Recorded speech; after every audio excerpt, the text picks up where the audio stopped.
Hey guys, it's me, William with GTA Gamers, and just like last year when I made a game pickups video, I thought I was looking back at the old videos and I decided, with my day off and it's St. Patrick's Day, I'm also kind of sick, I have a bit of a cold, but I figure I'd do a bit of an update games pickup video.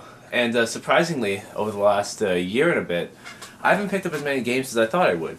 And that's a number of reasons, actually. I'm busy playing the games I already had, so I didn't really put my time towards purchasing as much games here.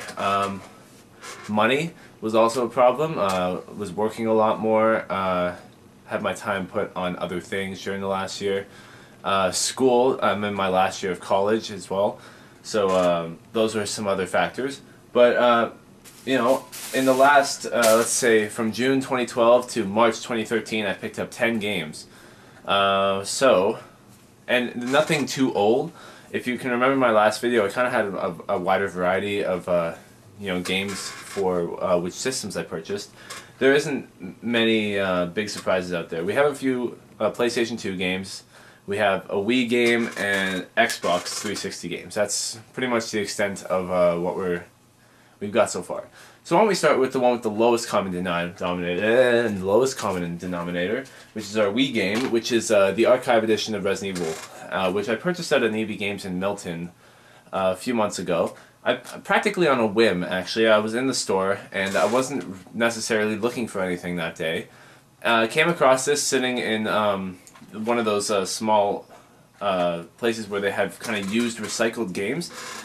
In the last year as well, recycled games have become increasingly popular, and so I saw this for $20, and I thought to myself, you know what, I've always wanted to purchase Resident Evil, and so I saw it, and I thought, well, why the hell not, might as well pick it up, and so I did. So, Resident Evil. Haven't tried it yet, but I will eventually. A game that I have tried, though, and actually we're going to jump right into the fire right now. This is actually probably one of my favorite games since Skyrim. Skyrim made a big difference last year because it took me away from Rock Band. This game, unfortunately, has had a few glitches in the last few days. I haven't been able to boot it up recently, but it's Tomb Raider for the Xbox 360. In my opinion, and everyone else you can kind of draw your criticisms and whatever. I feel like it's probably could be a contender for one of the best games of 2013. It's still early, but I mean, there's much more potential for greater games to come out. In fact, we're hearing that there's a lot of great games that are going to be coming out this year. But in my opinion, Tomb Raider has struck a chord with me in a way that I haven't seen since Skyrim. And I'm really upset that the file that I've been working on has frozen multiple times while trying to load it up. I got about 87% through the game. I beat the story, and it was a really great story. I was never much into Tomb Raider, but this is definitely an entry game into the series. It tells the kind of the origin story of Lara Croft in a fashion that most Uncharted fans would find familiar, but there's something new in there for people of the Uncharted franchise who are coming from there to here. I mean, you get a female protagonist, you get awesome graphics, of course. You get stellar gameplay. It's very fluid, and just the combat system is also one of the best things I've seen. And I've had a lot of fun with it, and I enjoyed it so much that I might even try to go back and start a new file in maybe a few weeks' time. So, next one, another big game that I purchased, beat it in no more than a few days, but this is kind of obvious. Halo 4. So, yes, Halo 4 was probably one of the biggest releases of last year. That is also up for debate as well. Probably one of the biggest releases of the holiday season. So this came out in about October, November, as the new saga of Halo games moves forward under the development of 343 Industries. So Bungie's not behind this one anymore. They've gone on to work on their new game Destiny, which looks like it's going to be a pretty great game. I'm really excited for that, and really excited for Bungie's future. But 343, now this is a new step for the Halo series. They were filling some really big shoes with this one, and I think they did a tremendous job, actually. I miss me some Flood, but I'm hearing that the Flood may return in some way, shape, or form in the future. But we get a new enemy in this game called the Prometheans. The Prometheans are great. They can be scary at times. They can be overwhelming at times. But you know, it's something new, and you know that's what you kind of expect in your games. You know, you don't lose sight of what is like the original format of Halo, and I feel like they stay true to what Bungie made Halo out to be. Yet they added something new to it that, you know, new and old fans of the series can still enjoy. And that's why I think Halo is probably one of the best games of last year, because it didn't stray too far away from its core audience, with still adding some new concepts. Now let's get to a game, probably the cheapest game I've bought, and I had been looking for this in a while. This is actually on my hit list along with Dark Watch and Rayman 3 last year. This is Dog's Life. What can be said about this game? It is $1 recycled, which I find, you know, $1 recycled is a pretty embarrassing price. There's not a lot to really say about this game. It's kind of like I don't want to say action, it's more like an adventure game. And you get to be a dog. That was the one kind of selling point for me. It's like, you know, there's not a lot of games you get to play as a dog, to what I know. Like a legit dog. Like you walk around, you kind of get a first-person / third-person view. You get to jump around. You get to bark as much as you want. You get to take shits and piss on things. It's like, but in reality, you know, this game is no greater than Iggy's Wrecking Balls. It's really not that great of a story. The gameplay is fun, but it's also a bit glitched, and like there's a few kind of coding errors I kind of noticed when I was playing it. It obviously didn't age that well. And, you know, these kind of foreign to me, like Frontier and Hip Games. Never heard of these two companies at all. The one thing that I did hear about Dog's Life before purchasing it, and actually maybe after purchasing it, is that it's one of the games that won a Guinness Book of World Records for like this one actor who did more than 50 voice roles in the game. I don't see how that's a selling point, but you know what? I did want to try a video of playing this game just to show how kind of ridiculous it is. I do mention it as well in my PlayStation 2 RIP video. You want to go back and watch that. That I mentioned in kind of a strange manner. Next up, this is a game that I purchased last year. It came out at the same time as the reboot of one of my favorite superheroes of all time, The Amazing Spider-Man. With a nice glossy cover. Of course, you get the option of it's kind of a seal that covers the actual cover. Well, Amazing Spider-Man, what can be said? Probably one of the best movie games since Spider-Man 2, which still remains my favorite movie game for Spider-Man of all time. And of course, if we're counting all the Spider-Man games, I'd say it's probably the best since Shattered Dimensions, which was also one of my favorite Spider-Man games in the last decade or so. That's a little extreme. Maybe 5 years. Let's go 5 years.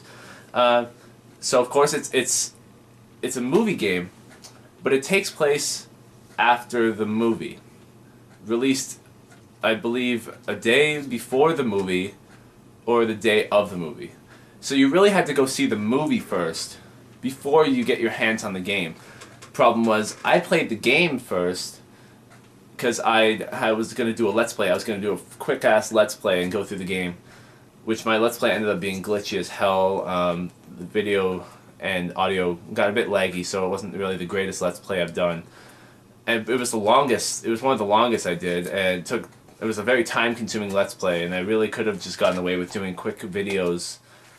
And I think that was the Let's Play that definitely made me think, you know, I don't want to do Let's Plays anymore. It's too time-consuming, I don't have the right equipment to do it. And I just wanted to stick to doing quicker videos, because, you know, it's harder to capture that audience now. Like if you don't have it, you're not going to really get it unless you really drive something out of the park, or you're a fucking partner with YouTube or Machinima or something like that. But anyways, enough about that. Amazing Spider-Man, you know, you fight the likes of Scorpion, I believe. You got Lizard, Black Cat, and Rhino. A popular collection of villains from the game. Not the strongest batch of villains, mind you, though. Spider-Man 2 was able to hit the nail on the head in that, you know, they gave you strong villains from the series, but they also gave you weak villains on the side. So you only had 4, but they were a strong 4. You know, I didn't like Rhino that much, but Mysterio was like a final boss material, and he had been a final boss in other games, including Shattered Dimensions, as well as Mysterio's Menace. Then you have Shocker, who's always been a favorite of mine, even though he's like a low-level thug, pretty much.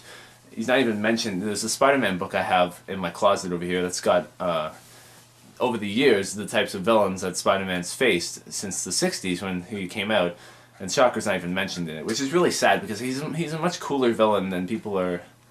Then, you know, and they should include him. I mean, he's fucking Shocker. He's been in, like, the television shows, and he's also been in 2 of the games, so, yeah. And then you had Doc Ock, which is also great. But in this one, Lizard was the main villain. I was a little worried about this going into it, because Lizard is... I don't feel Lizard's a strong enough villain to be a main antagonist, but I think because of his relationship with Peter and Spider-Man, that aspect is much stronger. So of course, you know, looking at someone like Doc Ock and Green Goblin and Venom, who make for strong main antagonists, you've got Lizard, who he's not as memorable, but he's only really memorable because he's Dr. Kirk Connors, who's also closely tied to Peter and stuff like that. Game wasn't that difficult, you know. It was fun to play for the most part, but by the end of it, you know, it was getting repetitive, and I did stick around and play it for a little while, actually. In fact, I don't remember why, actually. I think I just played it to get some extra achievements and to beat some of the easy challenges. So that might have been another mini favorite of last year that I kind of like one of my I can't even think of the thing though. Guilty pleasures is the term maybe I'm thinking of. It's a guilty pleasure game because it's Spider-Man, and you know, I wanted to invest as much time as I could into it before I threw it back in the closet of games back here and pretty much forgot about it. Another game, actually last game, well, not last game. Yes. No, second last. I bought Silent Hill Downpour for $15 at a Zellers, which is currently going out of business in Canada if you're a Canadian. So, you know, got Silent Hill Downpour for fairly cheap. I think it just came out last year, around the same time, like March-ish of last year. Haven't opened it yet. Obviously, since then, you know, Silent Hill's been getting some tough flack because I guess, you know, in some aspects the game was a success, but in other aspects the game wasn't as great as people thought it was going to be. Which isn't surprising. I mean, this is now, what, the 8th installment in the franchise.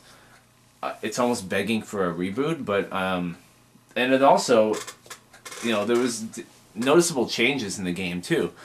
You know, you had another great protagonist. In fact, I think he was probably one of the best protagonists in a long time. You had a different composer as well.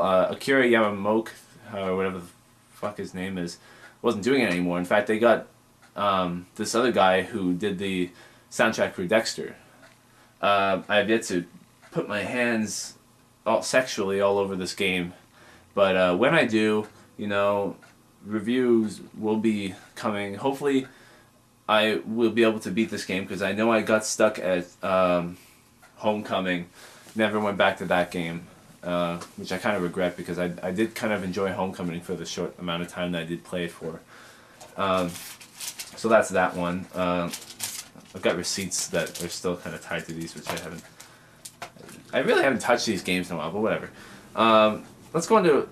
No, let's get all the Xbox games out of the way first. Okay, so the last Xbox game I played, which is almost like a 50-in-1 Xbox game, is the Sonic Genesis collection. Don't remember when I bought this game, but I think I bought it along with some other game in a store one time. That's a lie. I probably bought it on my own and just totally forgot. But like I said, it's like a 50-in-1 game. You get a ton of classic Sega games in one. But you know, you can't go too far without seeing Sonic's face just kind of lighting up the whole thing. Like, he takes up the biggest amount of space on the cover, besides, you know, the title of the game.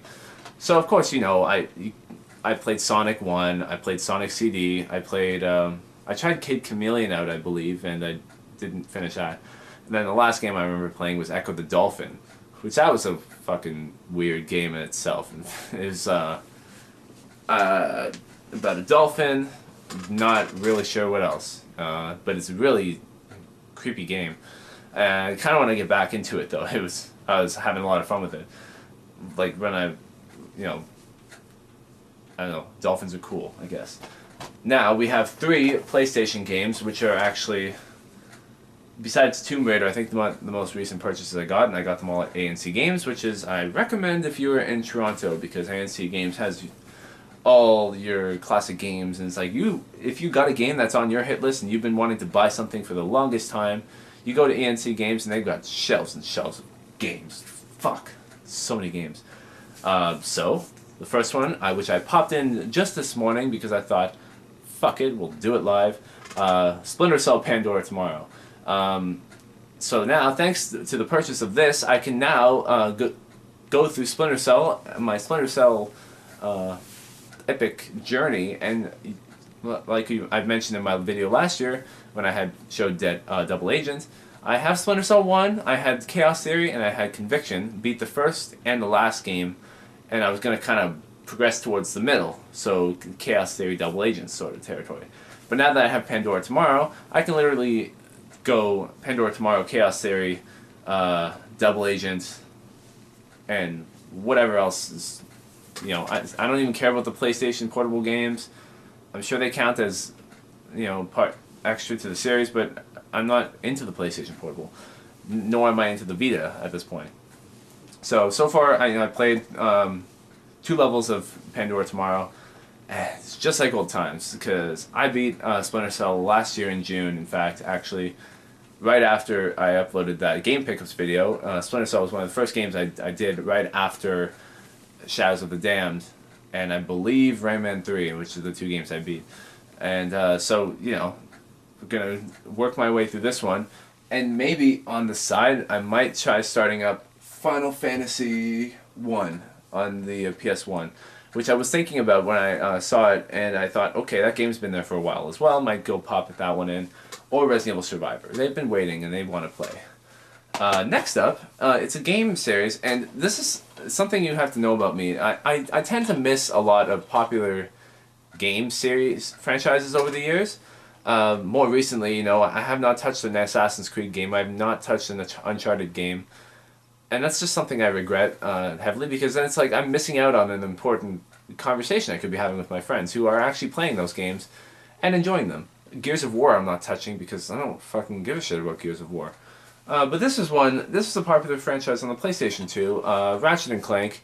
We had Ratchet, you had Jak and Daxter, you had Sly Cooper. These were popular games on the PlayStation 2, and they helped, make the PlayStation 2 a staple console. This was the next generation of our action-adventure platformer games, essentially.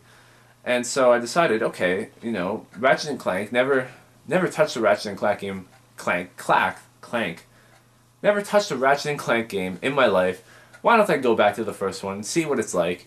I noticed that in the past I've been making a lot of stupid purchases. For example, purchasing Fear 1, 2, and 3 all at the same time, probably not a great idea, because who knows, if I didn't like the first one, what's going to make me want to play the second or third one, right?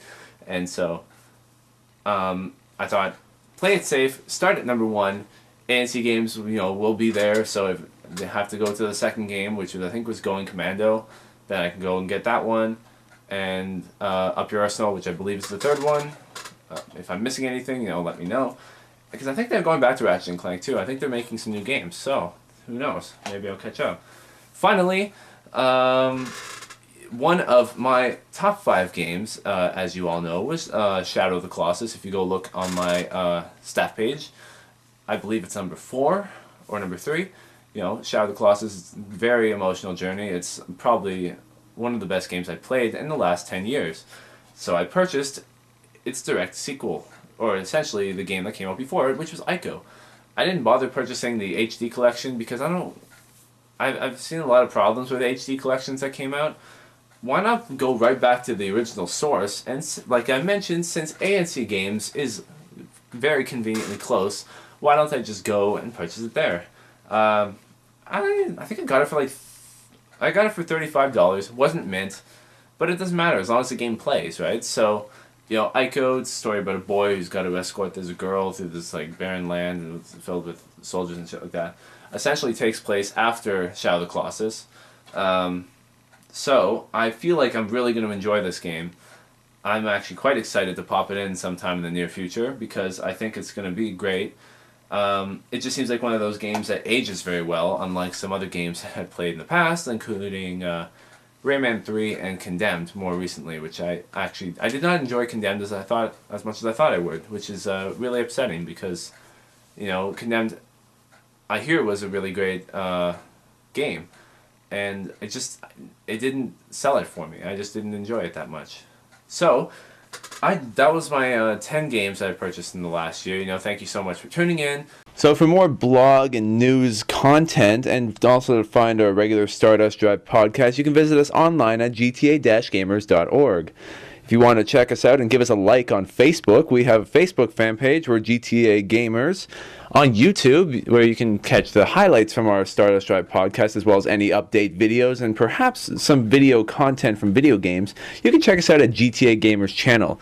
And we have a Twitter page now. Isn't that pretty cool? You can check us out at gtagamers.org. All one word, lowercase. We'll see you guys around.